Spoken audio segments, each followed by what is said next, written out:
porque não aguenta, a câmera não vai. É por causa da memória que não dá. A memória, e a memória é grande aí. Então, falando sobre essa briga que há, eu, em relação a DC, Marvel, mangá, eu acho que eu sou a favor de uma boa história. Tem DC, boa história, da Marvel também. E falando sobre... eu queria até que Eden comentasse sobre esse quadrinho que é importante, que a maioria eu acho que não... O mouse aqui é importante sobre Conversa sobre isso aqui, Eden. Esse autor aqui... Não, é muito melhor. É muito melhor, eu digo assim, a história é...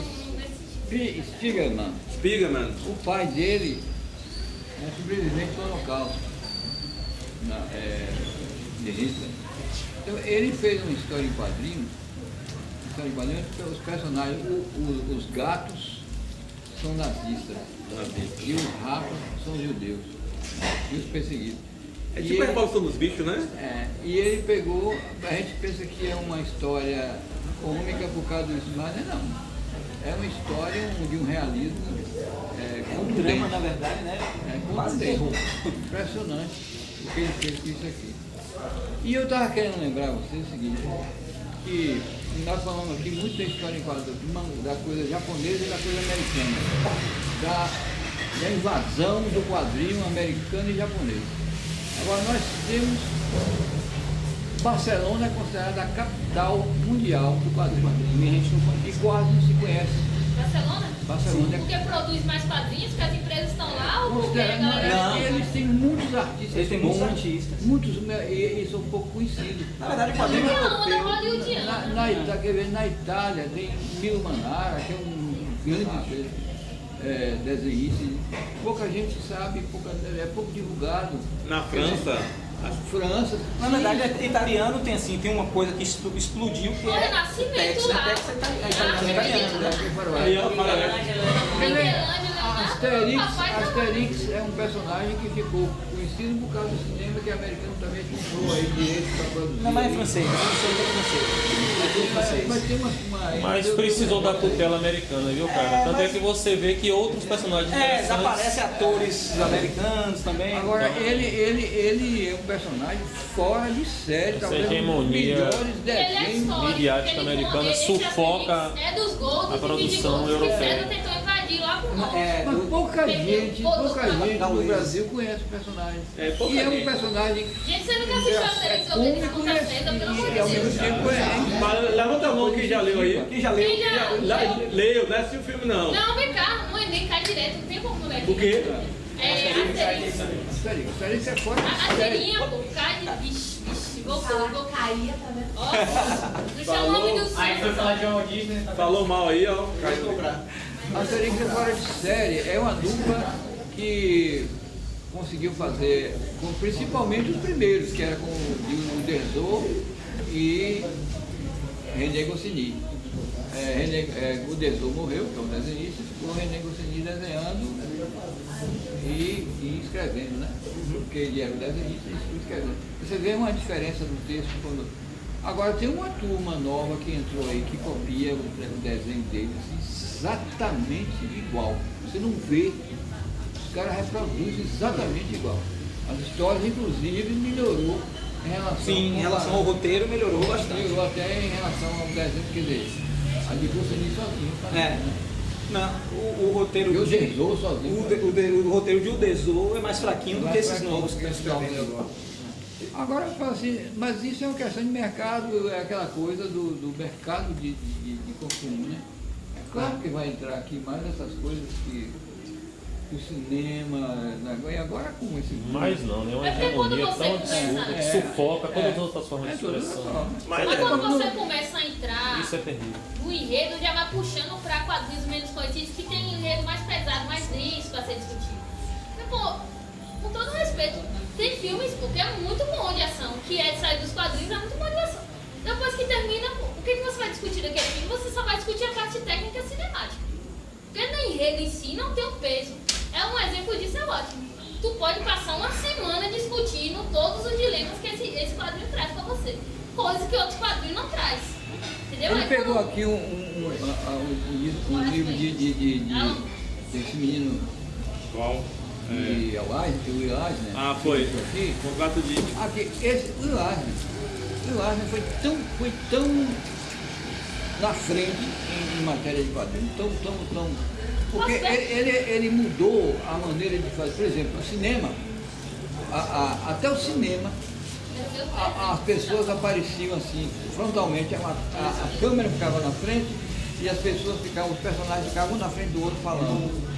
O cenário, tomada de cena, você vê de cima para baixo, ou de baixo para cima, não tinha isso. Então, ele começou a usar isso. Ele começou a usar isso, inclusive usando histórias que não tinham aquela coisa do super-herói, do herói retado. Tinha o Spirit, que era, mas o Spirit era um personagem sofredor, cheio de problemas. Às vezes ele passava a ser um personagem secundário, porque o importante era a história que ele queria contar de uma injustiça social que tinha lá. Ele não foi tão popular nos Estados Unidos, porque o americano sempre nunca gostou, né? A classe média americana nunca gostou de nada que critica muito o meio, o way of life dele lá. Então, agora, ele mudou muito o estilo de quadrinhos de uma maneira que ficou parecendo uma coisa que nem era americana, ficou uma coisa europeia. Parece muito mais O estilo dele é muito mais europeu do que americano e é considerado. Agora, e sabe quem ele, quando ele esteve aqui, que o Jô Soares entrevistou ele, que ele considerou a melhor coisa de quadrinhos dos últimos tempos, ele considerou foi Sandman. Vamos falar, calma. Vamos falar. Deixa, Paulo vai falar de Sandman. Vamos falar. Todo mundo quer falar, não. Vamos falar, calma, só rapidinho em relação a exemplo também de que você tem que ler esse cara aqui, Joe Sacco, o nome é meio diferente um pouquinho, viu? Ele fala um quadrinho, uma reportagem sobre a guerra, várias guerras, né? Sarajevo, é importante ler também, sobre Gaza. Esse quadrinho aqui, ele é um bom desenhista e ele retrata a realidade nessa área que muita gente não conhece direito como é essa realidade. Então esse quadrinho aqui é um tijolo, mas vale a pena ler. É um quadrinho reportagem, ele relata desenhando. E também tem o do Mouse, ele também capta momentos da atualidade. Teve as Torres Gêmeas quando derrubaram, entendeu? Ele fez esse quadrinho aqui, ó. Esse quadrinho é A Sombra das Torres Ausentes, ok? O quadrinho é totalmente diferente. É um quadrinho, depois eu vou mostrar para vocês aqui, mas é um quadrinho que vale a pena. E Então, a arte. e muito caro, viu? Muito caro. Eu comprei. Muito caro. Abre esse negócio e deixa eu ver isso aí, rapaz. Comprei na promoção, olha como é diferente. Depois vocês vão ver quando terminar o bate-papo. Mas eu tinha que parar. O momento final da minha fala é sobre dois quadrinhos básicos. Para com isso. Os dois quadrinhos básicos primeiro é o Watchmen. Gente, deixa eu fazer uma adendo antes de começar a falar de Watchmen. Só para meus alunos. Claro, com certeza. Pelo amor de Deus, em nome de Jesus Cristo, Buda e Hare Krishna, leiam o Watchmen quando vocês puderem. Pela internet, nem que seja. Ou então veja um review antes de ler. É meu. Porque quem não leu, quando lê, vai abrir a mente de vocês para N coisas. Mas também é o seguinte, é isso. É muito louco esse quadrinho. Tem um filme, o pessoal vai querer ver E o o filme. filme é muito bom, com pequenas falhazinhas, mas o filme é muito bom. Elias fala que o filme, o gosto mais final. do O filme ficou muito Eu gosto mais do final. Mas não concorda comigo. Mas o filme ficou muito É mais bom, lógico. cara. Não, ainda mais que o final E do o diálogo filme. escreve O final do filme Eu estou criticando Alan Moore, mas eu acho o final do filme mais lógico. Só isso. O final do filme ele acha melhor o final do filme do que o final do quadrinho. Mas em relação a Watchmen, eu vou falar sobre o seguinte, que é uma história de heróis, né? Naquela época, 87, não foi o quadrinho, 87 a 89. A gente pensa que é sobre heróis, né? Alan Moore, que fez V de Vingança, que fez Monstro do Pântano. Então, Botando Constantine da Beth, viu, gente, tá lá. com relação é interessante, quem não tem conhecimento pode até assistir o filme primeiro, porque Tá bem fiel, mano. dá bem fiel, mas é mais importante a leitura. Meu quadrinho é A gente Os diálogos são lindos. A gente tá aqui, ó, a gente tá aqui E o pra... acesso, Pablo, ao quadrinho, pra gente que mora em Jequié, no interior, como é que a gente faz? Hoje em Eu dia... vou falar com Hoje em Só a dia... internet, né? Hoje em dia tem internet, então... Porque esse quadrinho Preços mesmo... astronômicos. Aqui é R$120. Pois é, inacessível. Mas eu comprei pela metade, viu? Mas só tem que ficar garimpando promoção. É, fiquei É inacessível. esperando 10 anos pra comprar, viu, gente? A metade do preço, ok? Mas é um quadrinho... E aí eu comprei as que tu tinha, eu fico comprando tua raspa. Você comprou o que no Black Friday? Hein? No Black Friday? Não, já tem tempo, já tem 10 anos. Não, tem, Comentado, vai na Amazon, na submarina, na descrição. Ô galera, olha, a qualquer momento vocês podem parar a gente para conversar também, como o Mitali está fazendo, né? O Mitali está falando primeiro do que a gente. Pode, tá É aberto. porque essas histórias densas e pesadas, eu sou obscura, meu coração é obscuro pra descer, gente, eu gosto disso aí, ó. É muito mais denso, mais Ela obscuro. novamente está falando, eu volto a falar, olha, eu gosto de uma boa história. Então, se tiver na Eu causo a treta é a melhor coisa. É briga, mas é boa? Não. apoiado. Tá apoiado, tá? Então, É só pra dar treta. ok, já que ele gosta de descer, ele vai comentar um pouquinho sobre o Watchman. E aí, Will? Não, vai falar. Não, tudo bem. Se tu for falar mal de hoje, não te deixa. Não. Falando sobre DC Watchmen. Oi, Fábio. Um tempo atrás lançou um crossover com a DC. Sim, e o Dr. Manhattan. Os personagens da DC, junto com os personagens A capa é da... o Batman com o Button de Mas é... sorridente, não como é de engraçado, aquele cara que morre, Comediante. comediante. Caramba. Mas na verdade é um caça-níquelzinho aí, é pra ganhar dinheiro. Mas é uma putaria, né? Porque hoje a gente pode ensinar a reclamar, porque... A câmera é minha, pode falar. É um bar, rapaz, exige respeito. Mas em relação ao quadrinho, foi interessante porque na época eu tinha 11 anos de idade, então eu li e não gostei tanto não, viu? Olha, eu ia falar, quem com 12 anos lê isso aí gosta? A maturidade de leitura, então eu não gostei tanto. Tipo Batman, quando eu tinha 11 anos de idade, Batman de Frank Miller. Frank Miller, Tu não Batman. gostava? 11 anos de idade, eu não tinha aquela maturidade, até porque eu vinha de quadrinhos do dia, entendeu? Oxe, mais satanismo do que aquele Mickey lá de 1930. Batman, você tá falando o Cavaleiro das Trevas. O Cavaleiro das Trevas, gente, ó. É lindo. 11 anos de idade, naquela época, volta a falar, eu tenho que colocar o contexto da época. Nós vivemos em tempo de cinismo, tem criança que muita gente mente, muita gente... enfim, naquela época, quando tinha 11 anos de idade, a gente tinha que obedecer os pais. A gente tinha medo até, né, de pegar um quadrinho que não fosse infantil na época. Exatamente. Mas hoje em dia, menino de 11 anos de idade, 10 anos, tem um smartphone, entendeu? Não, 10 não, estou mentindo. De 5 anos de idade tem um smartphone.